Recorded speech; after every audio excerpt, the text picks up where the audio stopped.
something called the junction rule, which is really a statement of the conservation of charge. That, it's going to be a certain amount of charge flowing in this circuit, and it can't be created or destroyed. You can't just magically increase current. You can't just magically lose current. That if you have a total amount of current and it splits up into pieces, those pieces will be added up and be equal to the original amount of current. So if we trace the path here and we get to junction 2, the total current is going to split up into I1, it's going to split up into I2, and it's going to split up into I3. And simply said, that means that all of these are going to be I1, I2, and I3 are going to be equal to the total current in the system. So it's basically just a statement of conservation of charge. So let's look at this example. So what we want to do is we want to use the junction rule to determine the current in R2. What is the current in R2? Well, we know that, or actually, let's just find the total current. Let's find this. What do we want to find I? Well, let's first find I1, I2, and I3. So if we just look at the first loop, right, we know that the voltage across that is equal to R1 times I1. And the voltage is 9 volts, which is equal to 10,000 ohms times I1. And I1 is going to be equal to 9 10,000ths, 0.1, 2, 3, 4.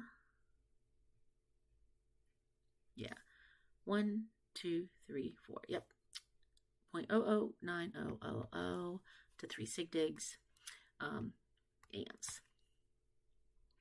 Now,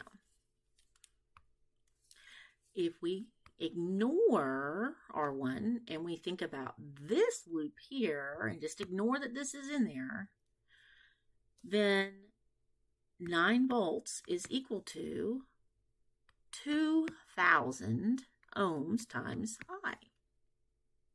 2. So I2 is going to be equal to 9 divided by 2,000, which is 0.0045. 0.0045 amps. Okay. And if we do the same thing here to R3, and we just think about this outside loop,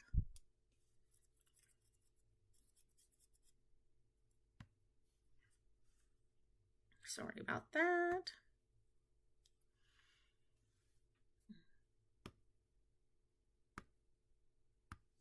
Make sure I'm in the right place.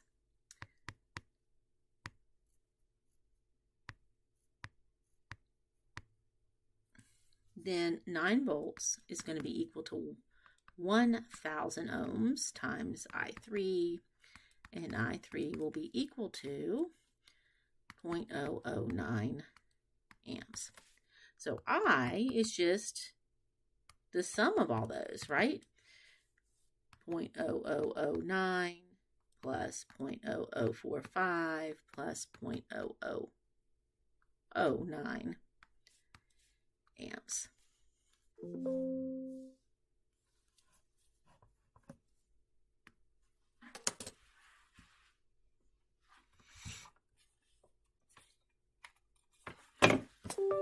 We're going to get 0.1234 plus 0.0045 plus 0.123, 0.0144. That's simple.